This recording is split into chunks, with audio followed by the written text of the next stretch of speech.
Bonjour, bienvenue sur Nathalie, consultante à Kenweb. Je suis Nathalie Battier, je suis experte auprès des entrepreneuses qui veulent communiquer avec leurs valeurs et leur personnalité avec authenticité. Alors, je vais attendre un petit peu, voir s'il y a des personnes qui se connectent au live. Normalement, il devait y en avoir. Attendre un petit peu.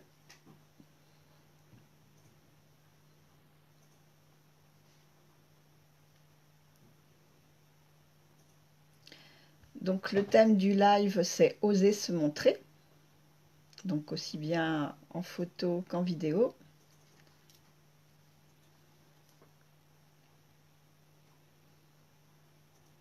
Je vais commencer, les gens vont arriver petit à petit, je pense. Donc, le thème oser se montrer. Pourquoi est-ce que j'ai choisi ce thème de live aujourd'hui? Déjà, c'est parti d'un sondage que j'avais fait la semaine dernière, où je posais la question, est-ce que vous aimez ou pas faire des lives ou des vidéos?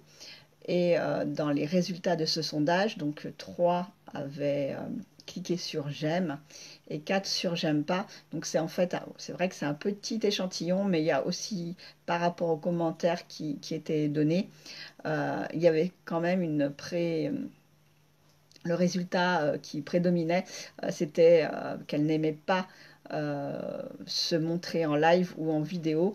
Donc en fait, bon, c'est vrai, différentes raisons. Euh, donc la problématique est quand même très importante chez les entrepreneuses. Moi, je l'avais déjà vérifié, cette problématique chez différentes clientes. Donc je pense notamment à une, on en avait pas mal parlé, et je pense qu'elle se reconnaîtra.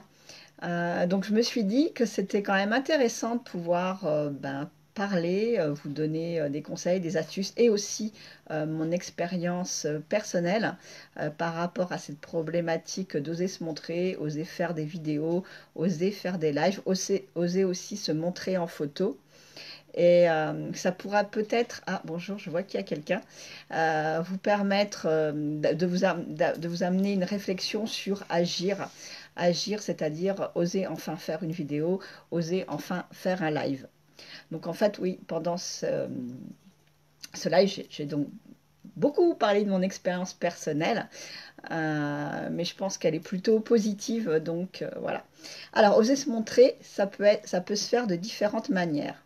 Donc, comme j'ai dit déjà, par les photos, c'est déjà une première approche, hein, où c'est peut-être plus facile déjà de se montrer en photo.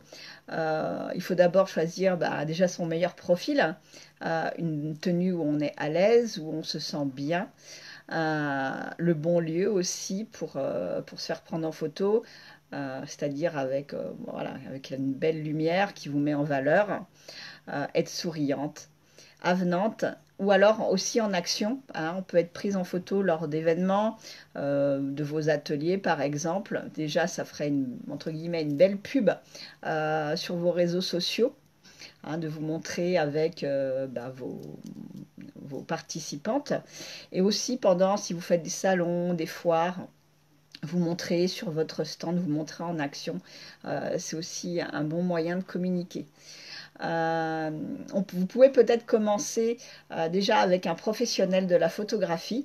Alors moi, je m'étais déjà pris plusieurs fois en photo, mais c'est vrai qu'Amandine André, qui m'a déjà pris, qui a fait déjà 2 fois mes photos de profil, elle a l'œil du photographe.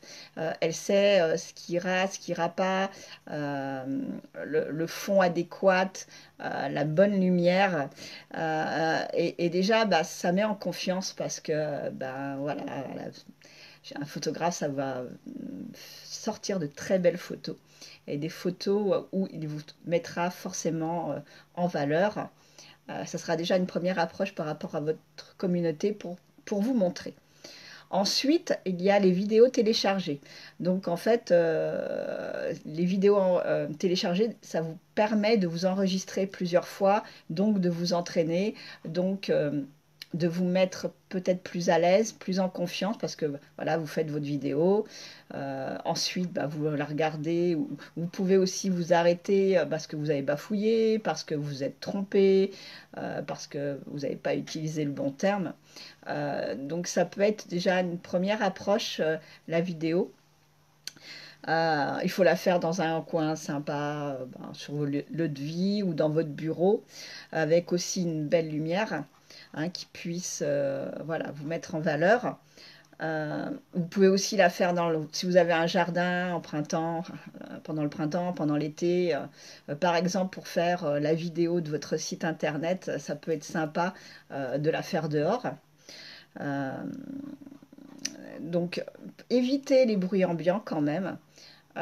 Et aussi, peut-être un conseil de la faire d'abord seule, pour éviter peut-être les critiques qui pourraient vous déranger, vous perturber et du coup vous faire vous refermer. Voilà, ça peut être euh, voilà, une bonne chose. Faut toujours, voilà, faut vraiment que ça soit aussi une vidéo qui vous mette à votre avantage, où vous vous sentez bien. Bon, alors moi, mes premières vidéos, je les ai faites avant mes premiers lives. Ça a été, comment dire, techniquement, ça allait. Mais c'est vrai que je me sentais pas à l'aise. J'avais préparé le texte, je l'avais appris par cœur. C'était pas le top pour moi finalement, même si quand je la regarde, hein, ça fait un peu plus de 2 ans maintenant. Je me dis que c'était pas si mal que ça pour les premières fois.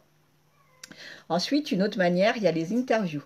Les interviews faites par quelqu'un qui a déjà l'habitude de faire ça, qui saura vous mettre à l'aise, qui vous posera les bonnes questions, peut-être qui pourra vous donner les questions avant l'interview, bah, justement pour que, bon, pas une grosse préparation, mais que voilà, vous ne soyez pas comment dire, surprise et puis vous sachiez quoi bien répondre, utiliser les bons termes.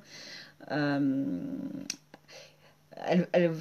Aussi, une interview, ça peut permettre aussi d'éviter les tics, parce qu'on a tous des tics de langage. Moi, j'en ai beaucoup. Par exemple, j'utilise beaucoup voilà, ou en fait, ou enfin voilà, ou comme ça, quand on finit les fins de mots. Donc ça, c'est voilà. C'est vrai que euh, pendant les interviews, on peut éviter les tics de langage. Et puis aussi, c'est une bonne manière de se présenter, de présenter une prestation ou de présenter un événement. Moi, j'avais fait avec Scarlett pour le Comweb Campus et c'était plutôt pas mal. Et en dernier, bah, il y a les lives.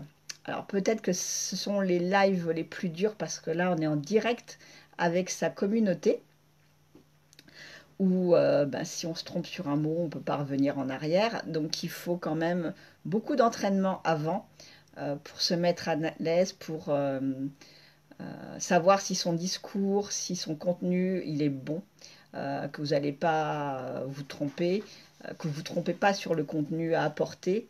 Ben, il faut pareil, hein, choisir un joli fond, une tenue agréable, éviter de bafouiller. Bon, après, c'est vrai que les bafouillements ou les tics de langage comme moi je peux avoir, c'est pas très grave. C'est vrai que l'important c'est quand même ce que vous allez apporter dans votre expertise à votre communauté, aux personnes qui la regarderont en direct ou alors qui la regarderont aussi en replay. Alors peut-être aussi si vous avez peur de ces tics de langage, de ce bafouillement ou de baisser trop la tête pour regarder. En fait, moi, je me fais des trames et je me fais pas le texte. Mais vous pouvez peut-être utiliser un prompteur. Alors j'ai été voir les prix d'un prompteur. Voilà, j'ai été un peu curieuse et le minimum c'est 50 €. On va dire que ça monte assez haut quand même dans les tarifs. Donc il faut vraiment réfléchir si vous faites beaucoup de live, beaucoup de vidéos, si c'est vraiment un accessoire qui peut être important pour vous d'utiliser. Comment oser se montrer? Ah, je vois qu'il y a quelqu'un qui est revenu. Alors, comment oser se montrer? Ben déjà, c'est un travail au long cours de se montrer. Il faut beaucoup d'entraînement, de préparation de contenu. Déjà bien savoir les points clés que l'on va aborder, bien préparer son introduction, bien préparer aussi sa conclusion, son appel à l'action. Ça, c'est vraiment à pas négliger. Alors, généralement, pour moi, par rapport à mon expérience, Je m'y prends un jour avant, en tout cas, pour préparer le contenu, mais j'y consacre au moins une demi-journée. Donc c'est quand même prévu dans mon emploi du temps. Il faut aussi, quand vous faites des lives ou même pour une vidéo que vous téléchargez, annoncer plusieurs jours à l'avance, même je dirais une bonne semaine à l'avance, bah voilà, que vous allez faire un live sur tel thème. Pour voir déjà si ça va intéresser et puis peut-être leur poser la question, est-ce que voilà, ce sujet vous intéresse, est-ce que vous avez des questions par rapport à ce sujet, est-ce que vous avez une expérience personnelle, comme ça peut que nourrir votre live ou votre vidéo et l'enrichir, et ça peut être encore plus intéressant pour toute votre communauté. Et voilà, toujours bien préparer, s'entraîner, parce que ça met en confiance. Moi, je le fais toujours quand je m'entraîne, donc je le fais. Alors, déjà, je prévois des lives où je sais que le matin, j'aurai pas de rendez-vous, rien du tout. Comme ça me permet de bien m'entraîner. Je le fais 2 ou 3 fois pour être sûr que le contenu va bien. En plus, à chaque fois que je m'entraîne, je l'enrichis par de nouvelles choses. Il y a toujours de nouvelles idées qui viennent. Et du coup, le live, il est encore plus important, plus enrichissant pour vous. Et ça pourra l'être pour votre communauté aussi. Alors moi, j'ai commencé à faire des lives, en fait, j'ai été voir, j'étais un peu curieuse, je ne me rappelais plus. C'est le 31 mars 2017, donc ça va faire bientôt 2 ans dans quelques semaines. Alors j'ai d'abord commencé dans ma chambre, parce qu'à la fin mon bureau était dans ma chambre, mais la lumière n'était pas top. Je le faisais pas de mon téléphone, je le faisais de mon ordinateur, et la caméra, c'était pas une super non plus caméra, donc et j'avais pas toute conscience de tout du travail de préparation. Bon, j'ai vraiment commencé par des lives comme j'annonce mon programme du jour le lundi ou le bilan le vendredi. J'ai pas dû commencer tout de suite par des thèmes. Déjà, ça m'a quand même mis en confiance. Ça m'a aidé aussi à m'entraîner. Mais c'est vrai qu'au début, voilà, j'étais peut-être comme vous. J'aimais pas me réentendre. J'aimais pas me voir à la vidéo. Ça a été ouais, un très gros travail sur moi pour enfin apprécier et surtout faire tout ce travail de préparation pour vous apporter le meilleur. Euh, donc c'est vrai qu'au début, j'avais pas trop d'interactions, j'avais pas trop de commentaires ou de likes ou de personnes présentes. Et je suis toujours en fait étonnée parce que maintenant, voilà, on me dit, ouais, ton live il était top, j'ai bien aimé, c'était intéressant. Ou ta vidéo, là dernièrement, j'ai fait pour mes prestations une vidéo pour la méthodologie au lieu de mettre un texte. Et j'ai quelqu'un qui m'a dit, ouais, j'avais pas vu ta vidéo, elle est top, c'est vachement bien expliqué. Alors que moi, quand je l'ai fait, bon, je me suis plusieurs fois enregistrée, mais à la fin, c'est vrai que j'étais pas tout à fait satisfaite du résultat, mais finalement, oui, peut-être aussi des fois on se trompe parce qu'on veut être trop perfectionniste et que finalement l'authenticité aussi dans la manière d'être, c'est important. Donc voilà. Euh, Et comme on dit, hein, Paris, alors j'aime bien les expressions, comme on dit, Paris ne s'est pas fait en un jour.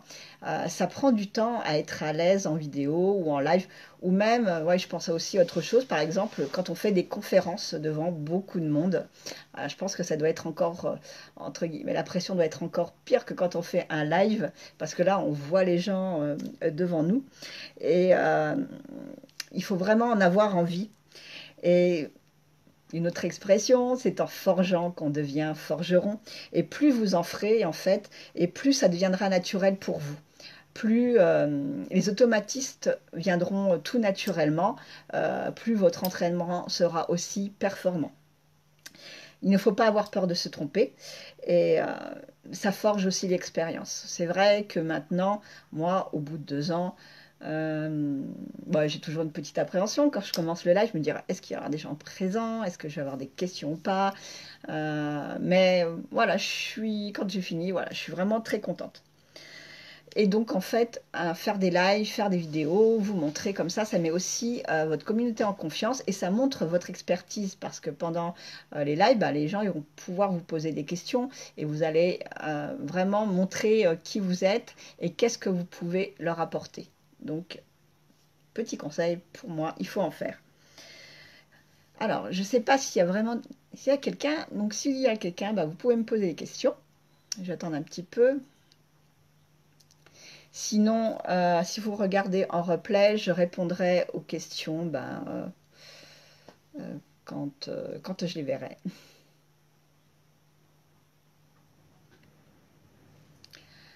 Alors, je vais conclure. Oser se montrer, c'est un vrai travail pour montrer son expertise et agrandir sa communauté. C'est vrai que quand on fait des lives, voilà, ben, on la partage dans les groupes Facebook, on la partage dans sa chaîne YouTube, on peut la partager sur Instagram. D'ailleurs, sur Instagram, on peut aussi faire des lives. C'est tout à fait possible. Aussi, il y a la chaîne Instagram. On la partage aussi dans sa newsletter. Donc ça fait partie du marketing authentique et ça permet d'humaniser la relation que vous avez avec votre communauté et ça instaure une confiance.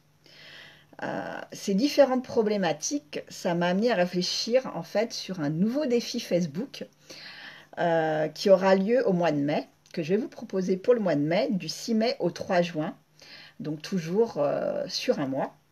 Un défi pour enfin pouvoir faire des vidéos et des lives pour oser se montrer et communiquer sur son expertise avec sa communauté.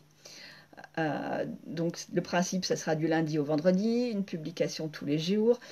C'est un peu ce que j'appelle un défi formation où voilà, je vous donnerai des conseils, des astuces, on s'entraînera, on s'entraidera, on partira aussi par rapport à des thèmes sur son expertise. Ça sera vraiment, je pense, très enrichissant pour tous ceux qui participeront à ce défi.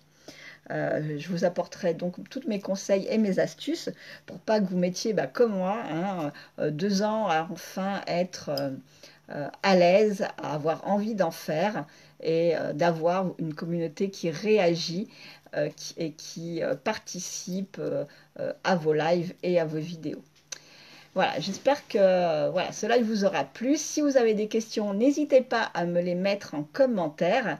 Je vais vous souhaiter une très très belle journée. Et puis je vais vous dire à vendredi pour le bilan de la semaine. Au revoir, à bientôt.